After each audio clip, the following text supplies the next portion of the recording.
when you're ready, just be with yourself and recognize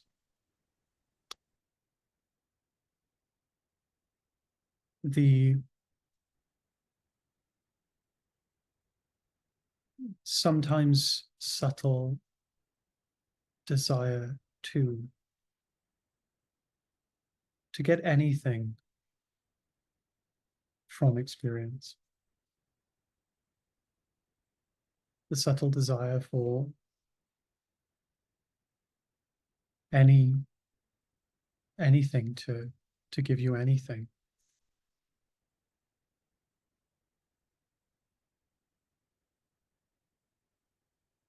Or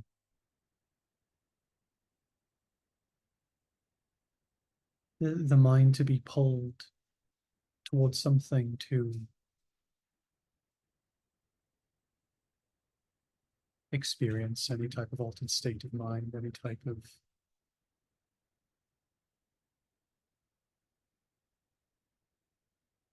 of experience. It's okay if it's there. We're not here to remove that, and it's okay if it's not there.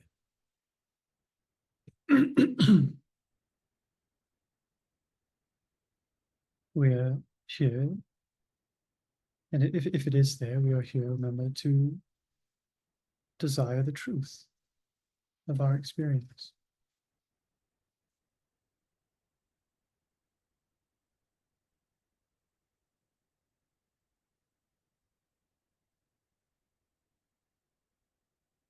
Let's ask ourselves right now,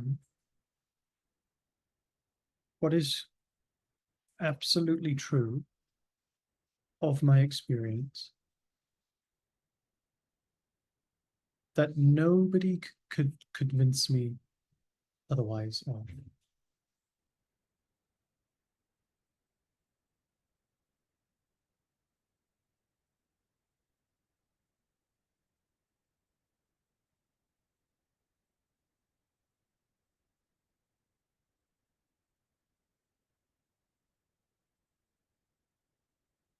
Removing all concepts as if we've just been born.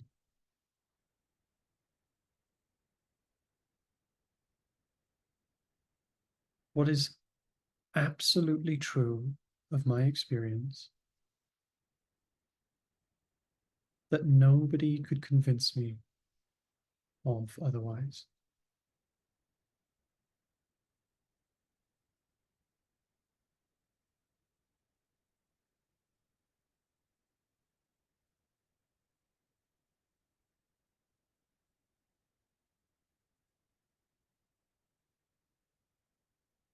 Now, ask yourself the question, would this be true of everybody else's experience?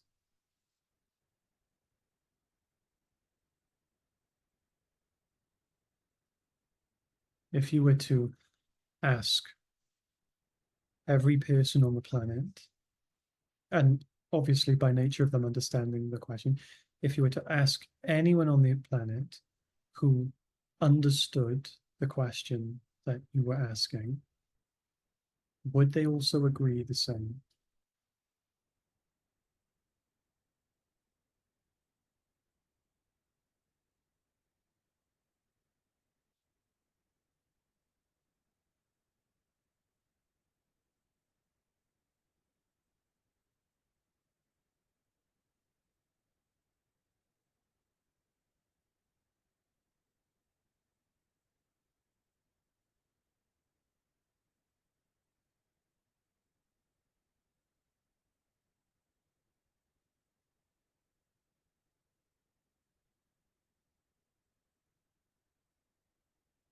Happiness or unconditional happiness is nothing more, we could say even enlightenment is nothing more than recognizing what is fundamentally true in experience, or the reality of experience.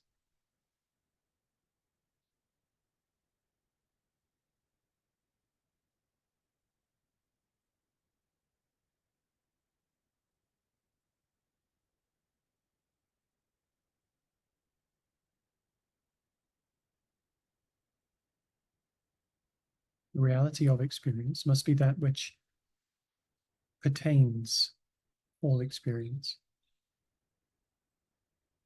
It must be that which cannot be separated from experience.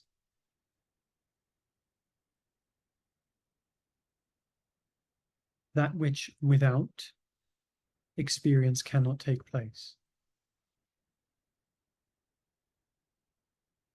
Ask yourself, was any of the things that you said for absolute truth that you knew about your experience? Does it pertain to those qualities?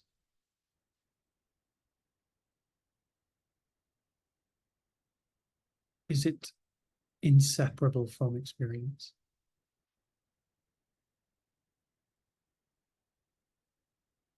Is it undeniable in everyone's experience?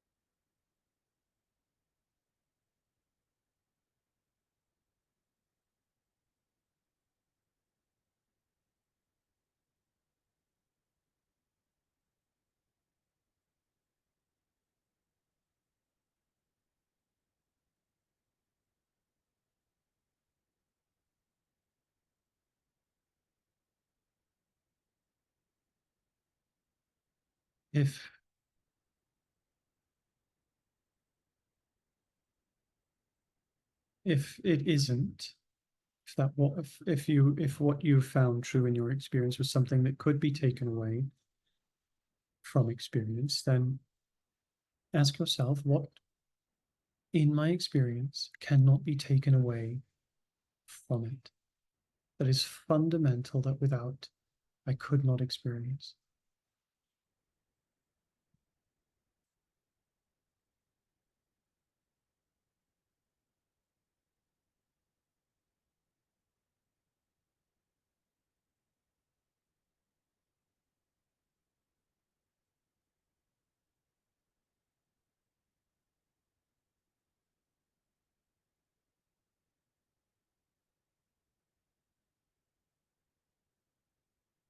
If we're on the same page, we would come to the conclusion, the fact that we are aware of experience,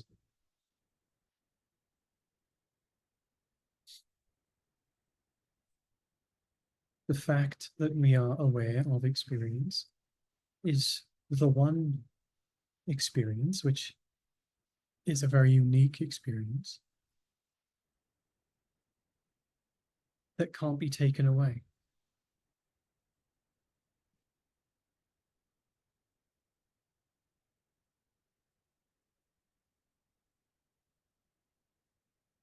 And if we were to ask anything that could understand the question, it would agree the same.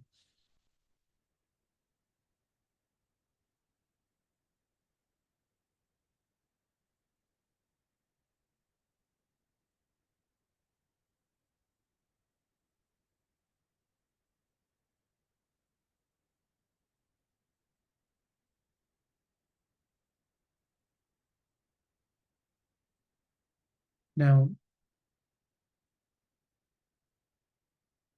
I want you to try and find the distance or the border between you and the fact of being aware.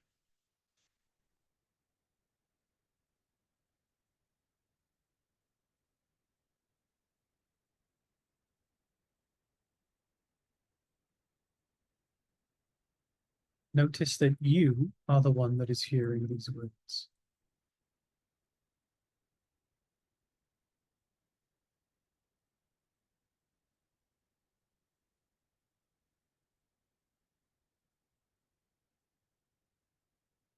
And the one that is hearing these words is aware. So in your experience, forgetting any previous meditation that we've done, forgetting anything that you know, in your experience right now, try and find the border between you and awareness, or you and the awareness of yourself.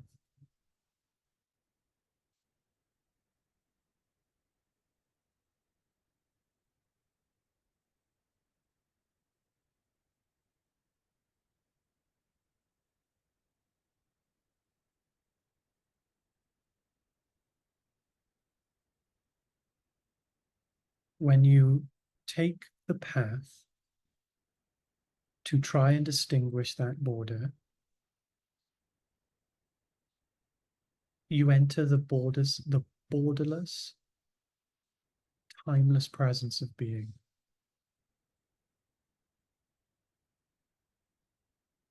The mind takes a path to its own disappearance.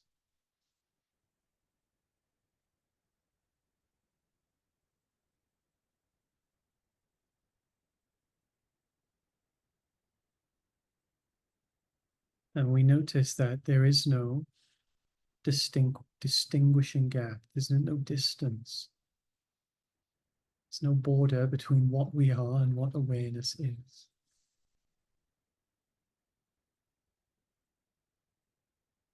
Notice that this awareness is pure being.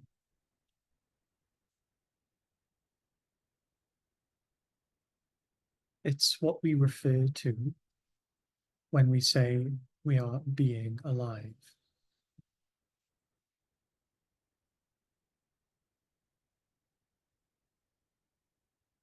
Being meaning existence, alive meaning I know of my own existence.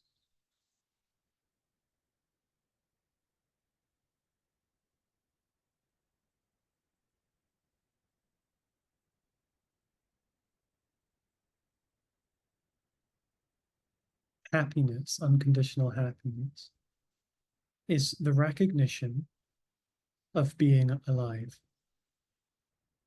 unrestricted by limitation.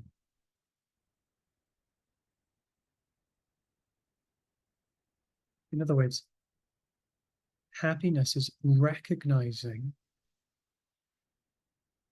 what being alive is without the conditioning of the mind.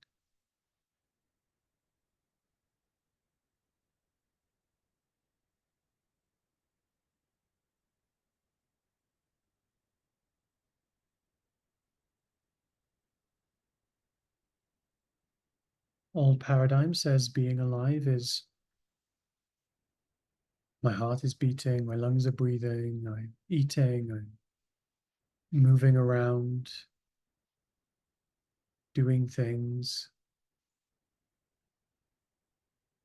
New paradigm says the actual experience, all we are ever doing, is actually the raw experience of being alive, which is existence, knowing itself.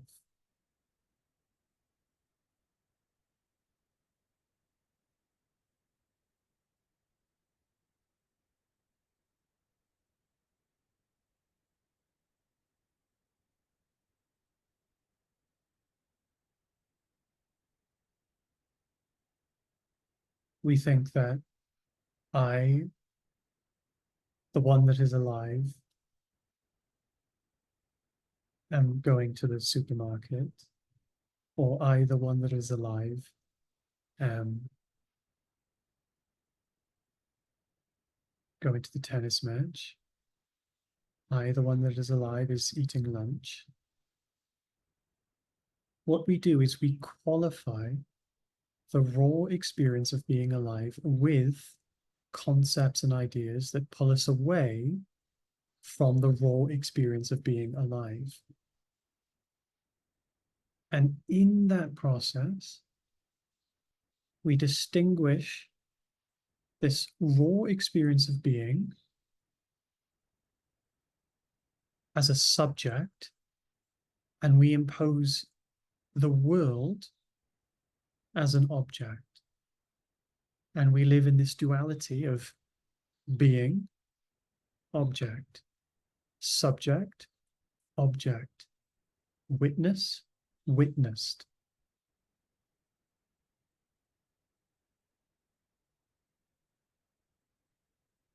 In the common traditions, it is a necessary first step to distinguish the witness of experience, because most people don't realize that they are the witness of experience, namely what we're referring to as consciousness or being. They're synonymous. So we say in the traditions, instead of focusing on the world of 10,000 things, recognize you are the witness of the world of 10,000 things.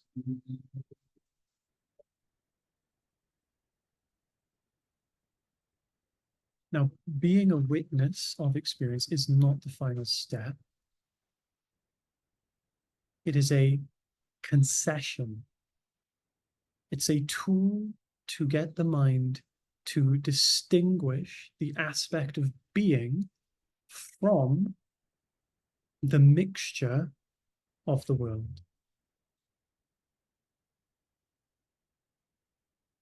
What we're doing now is we are recognizing the absolute being aspect of experience and getting accustomed to that.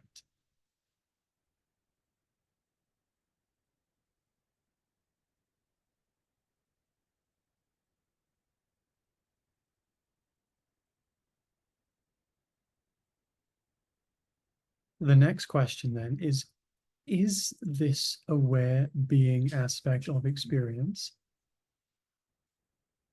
unlimited and infinite, or is it limited and finite?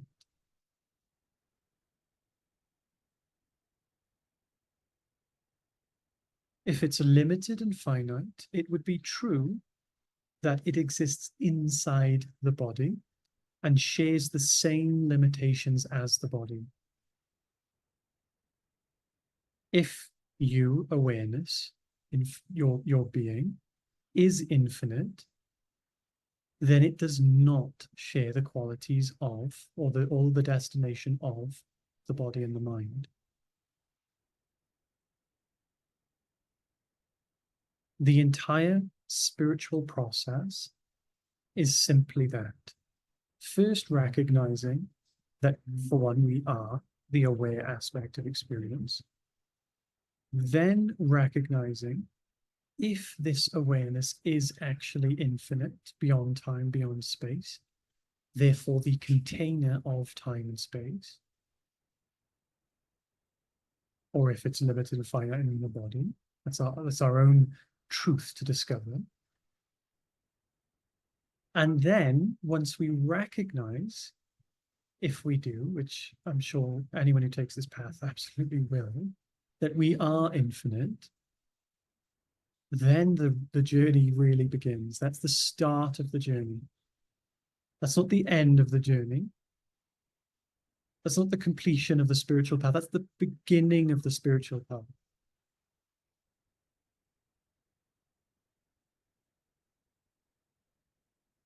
When the journey to God comes, or when the journey to God comes to an end, the journey in God begins. The recognition of our infinite nature, what is traditionally known as enlightenment, is the start of the path. It's the first chapter in an infinite book. The rest of the path is reconditioning the old model of reality with the new model of reality, namely that we are pure, undivided consciousness, and there is no limit to my being. If that is true, then the next question asks, how do I still seem like an individual in a separate world? Why do I still perceive objects separate from me? Why do I still hear sounds at a distance from me? If I am the only thing there is, why do I still feel individual? Now, this is where the human experience gets interesting. This is the path of a human being, to recognize its infinite nature and to still reap the celebratory aspect of individuality. And to put that into the most simple terms, to celebrate infinity in the finite without the suffering.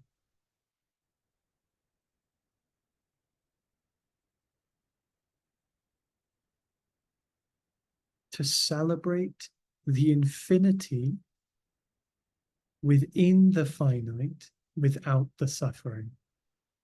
Why?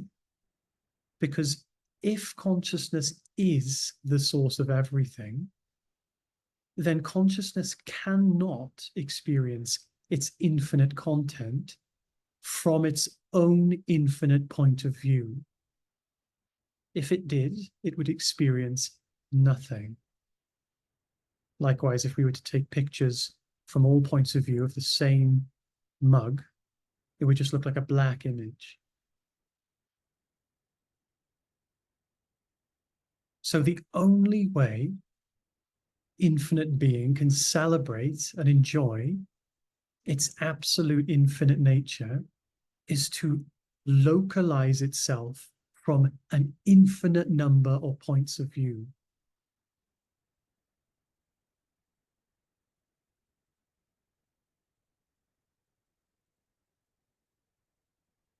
And these infinite number of points of view we call minds, and in the Western language we call them souls.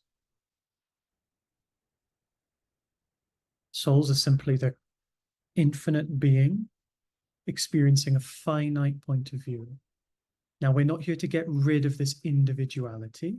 We're here to remove the belief in separation. And the belief in separation is what we call the ego. The ego is not your personality, it's not your character. It's any character trait that is based on the belief that you are separate from reality.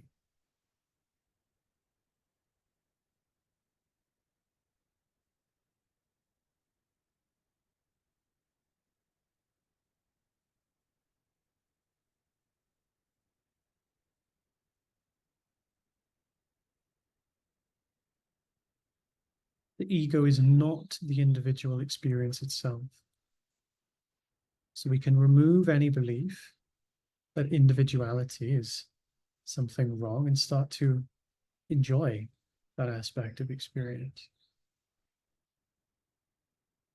It's only in the belief that we are an individual that causes suffering.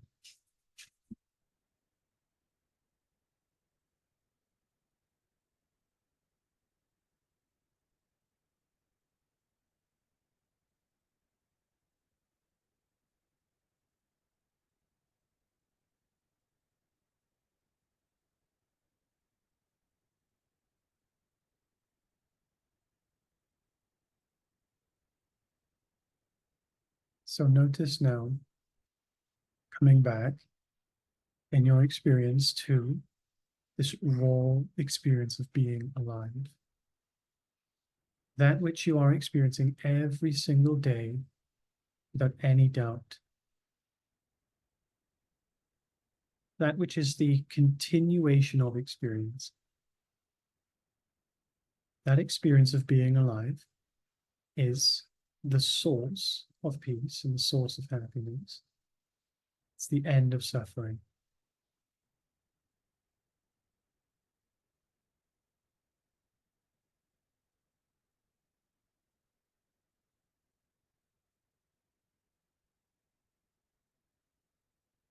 And we experience that pure being. It's necessary to try now to distinguish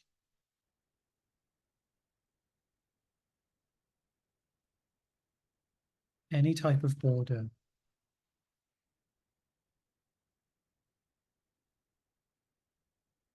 any type of, if you can try, if the mind will tell us that consciousness is inside the head.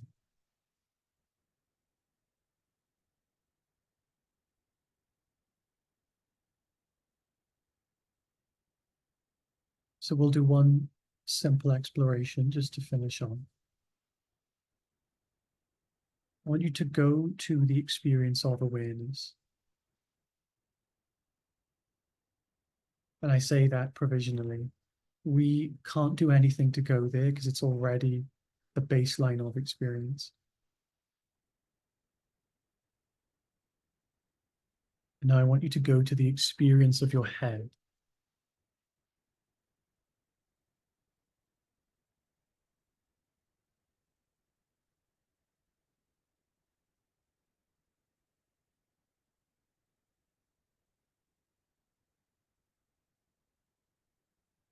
I want to ask you, and I want you to ask yourself, what is there without concepts? Remember, you're a newborn infant in this moment.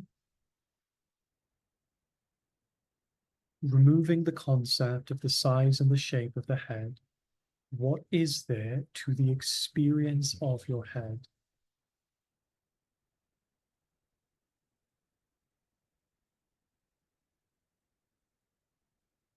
And remember, science forgets this. All the test of truth should always be based on direct experience, not theory, not presumption, the simple fact of your actual experience, not what other people tell you is your experience, not what other people's point of view is of your experience, just your raw, naked experience. You are the only one you can trust to tell you anything about your experience. So, in your direct experience, without any concept, what is the experience of your head?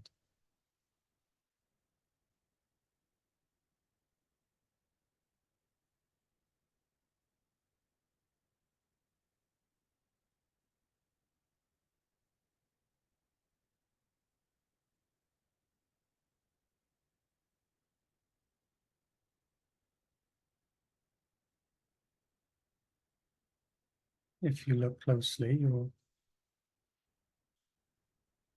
you'll probably be experiencing a sensation,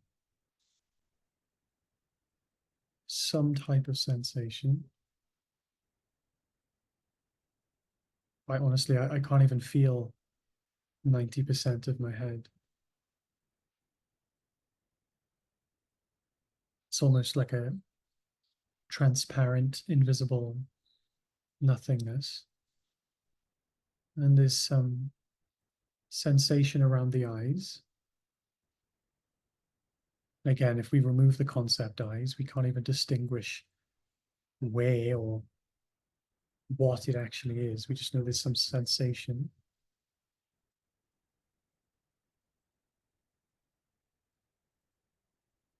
Now, if you feel this sensation, this, you could even break the sensation down to some type of tingling, knowing, a knowing tingling.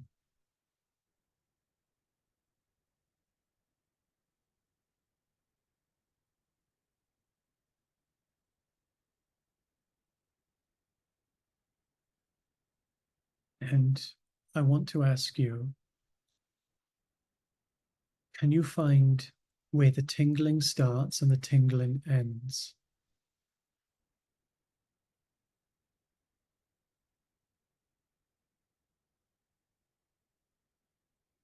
In other words, is there any border that distinguishes the shape?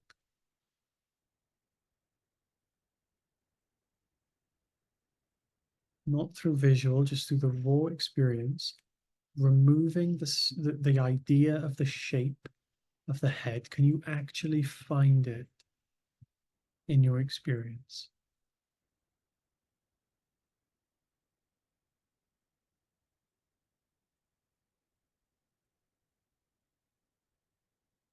Or is this sensing, tingling, knowing more like a cloud?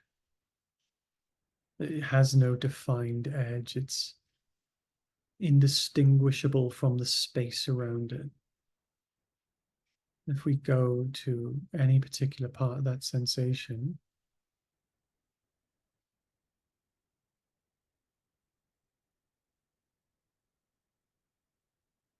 for me, it almost feels like I could put an actual object through it. It doesn't feel like there's any density there at all.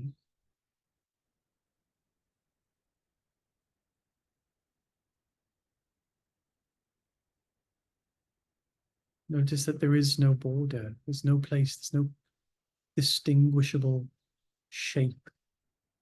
And in most cases, when you go to the sensation, the place you look at disappears. If you go there long enough, the sensation starts to evaporate. So notice that this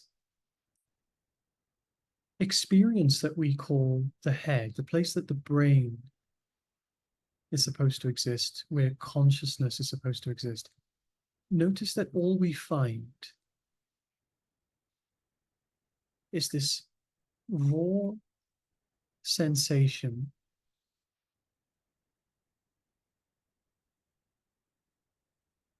The minute we go there, it almost starts to disappear.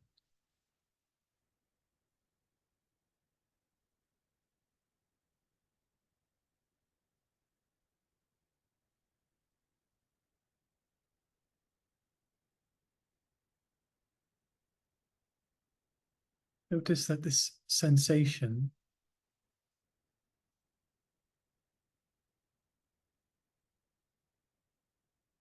if it doesn't have a size or a shape, where could it exist?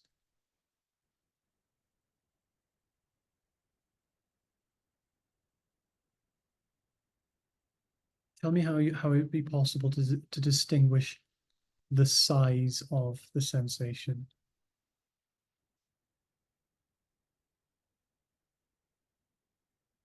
For something to have a size, it must have a shape, but we know that it doesn't have a shape. For something to have a shape, it must have a color. You can't have a shape without a color. Can you think of a shape without a color?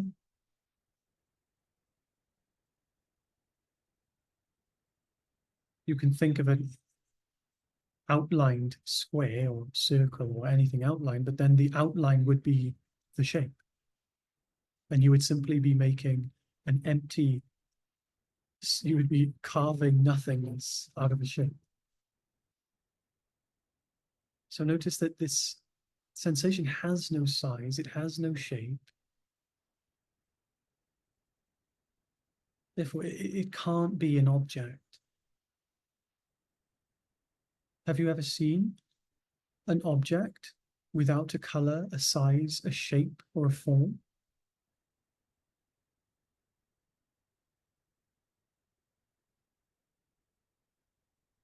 And your mind might say, well, when I look at my head in the mirror, forget the concepts of your visual perception. There's been an experiment done. One solid, sharp square and one perfectly round sphere. And they were giving these to blind people who had been permanently blind since birth, who would have their eyesight recovered. And they would give them the square and the sphere before they were healed and after they were healed. After they were healed, after feeling when they were blind this solid, sharp-edged square and this perfectly smooth sphere, they had no idea how to distinguish the two.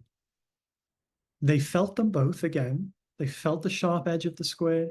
They felt the smoothness of the circle. And it was only then that they could distinguish, based on the memory of the sensation, which one was which. But visually, there was absolutely no cues. So we can put our visual concepts into the trash because they are inaccurate.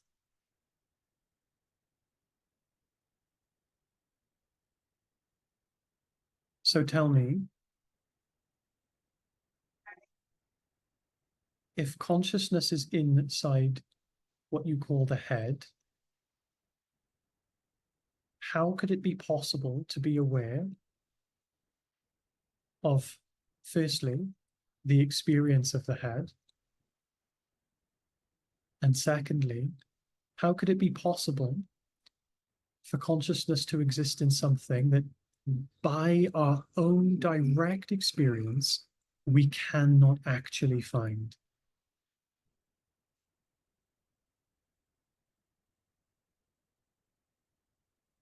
And the minute we go there, we notice one thing, that the only experience of the head, the minute we go there, the sensation of it evaporates into nothing. And what is that nothing that's left behind when the perception comes to an end?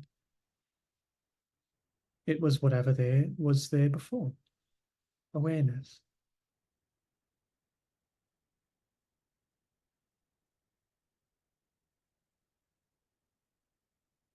Same as a thought. There's nothing there before, pure awareness. A thought arises. Should I have tea or coffee? And then when the word coffee comes to an end, is pure awareness again. Likewise, we explore the sensation that we call head. Awareness is there before. We explore it. Awareness is there present. Then the sensation dissolves back into awareness. That is our actual experience.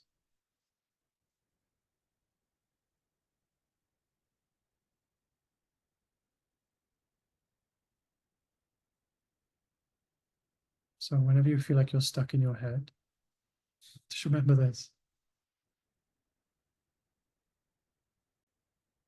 Thank you.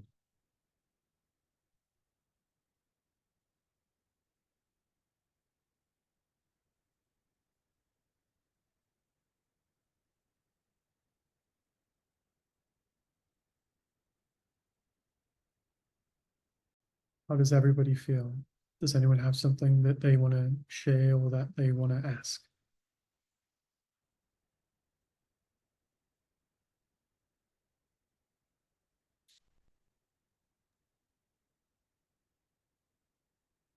I liked of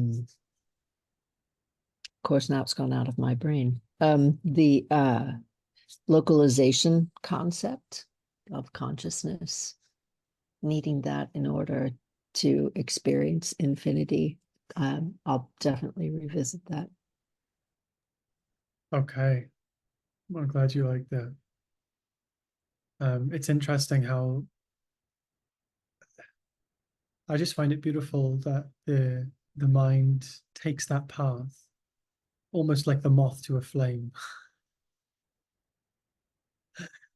Yeah, beautiful. Thank you for sharing it. There was a lot to unpack in that exploration. Yeah, I agree with what you just said. That was quite intense. It's really quite something, actually. Or maybe nothing. Maybe it's the nothing that you pointed towards. So that was quite spectacular. Yeah, I think I had two questions really from that meditation. My first question was,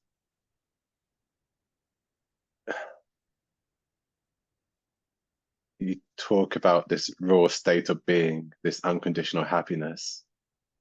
Why is that perceived as boring or as a state of lack, presumably by the ego? Um, the ego knows nothing of happiness. The ego doesn't exist. It has no independent existence of its own. So when I hear your question, what I hear is that you, awareness, in the moment of resistance, why does pure being look boring or feel like lack? Is that, would that be more aligned? Yeah. And that would be because in the moment that you are trying to observe awareness, you are not convinced by what it is.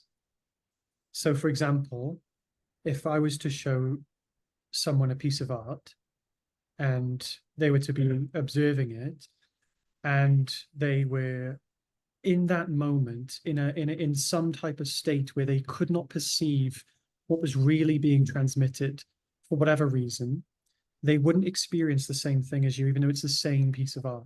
So in the same way, if you're not convinced happiness exists in your being, that could be one possibility. You're going to be looking at your being for happiness. So your intention would be, I am looking for my being to find happiness in it.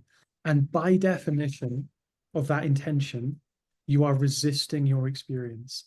So you've already put up a wall of resistance and then tried to turn around and look at being, but there's a wall of resistance covering you. Does that make sense? It does make sense. I guess my next question would be then, why has this state of affairs arisen in human beings? It sounds like we fear or doubt our own capacity for happiness. Yeah. Why? And it's that diminishes us. So why would we do that? Why would we be separate? Is that what you're asking? Yeah. Or why would we forget our own infinite nature? I'm thinking, why did this arise as small children, I guess? Why did this originally occur? Okay. So if you think of an infant from the point of view of a second person, in other words, like watching an infant be born, it looks like the birthing of a baby. From the point of view of the baby, it's consciousness contracting into mind. And that contraction into mind is almost like it's like the focusing of a prism. If you shine white light, you know the prism, like the Pink Floyd album? Mm-hmm. If you shine white light into a prism, you get the colors of the rainbow. Well, likewise, if you shine infinite consciousness into the prism of the mind, you get the colors of experience. So at that stage, there's no distinguishing. There's just raw perception, raw experience. There's no distinguishing objects because there's no thinking yet. There's no thought process. So as we're developing the layers of experience, which is like focusing and refining the tool, which we call the mind, we begin to mimic the surrounding environment. And in mimicking the surrounding environment, we copy behaviors and we integrate them to build some form of model for what we're experiencing. So we start to say, I'm an infant. We don't say that, obviously, but we're an infant.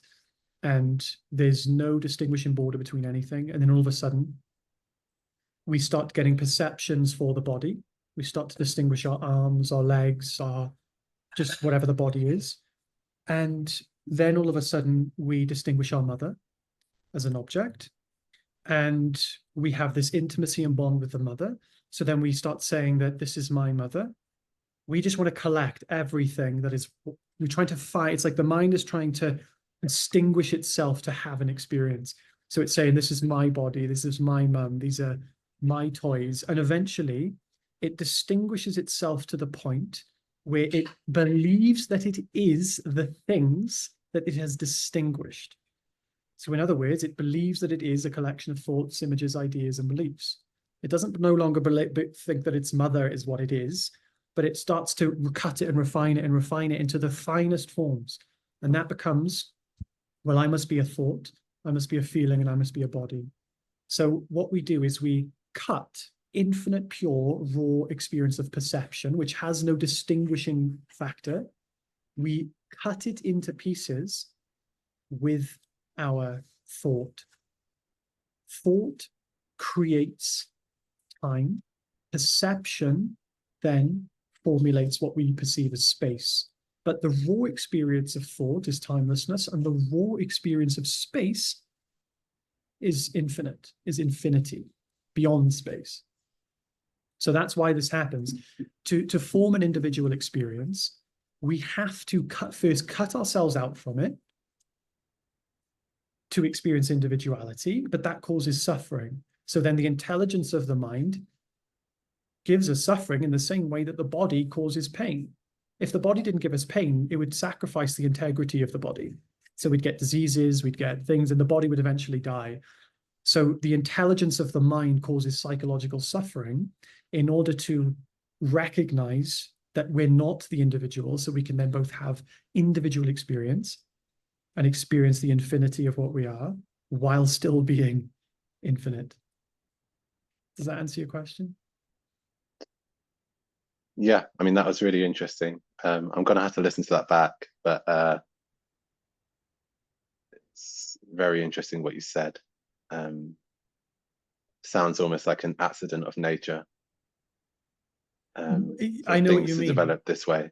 Yeah, I guess not an accident, because you could think of it as a happy accident. It's the universe just happens to be absolutely perfect. Everything in existence happens to be, and this is again the thing that blows my mind every single day that I said to Anne, the fact that not just that there is existence, that something exists, but it just happens to be absolutely inherently perfect by nature without any reason. There's no reason for it being this perfect. And it is in complete balance and harmony.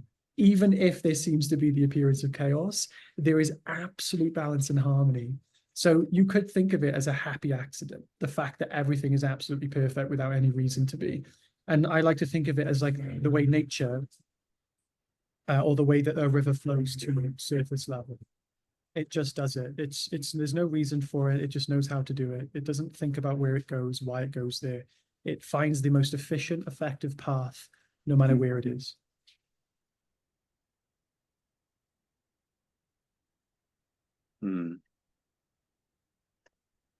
Yeah, the other thing I wanted to, I haven't really formulated a question. It's just a comment, because I read Spinoza, and he talks about how thought and extension are totally separate, totally distinct things.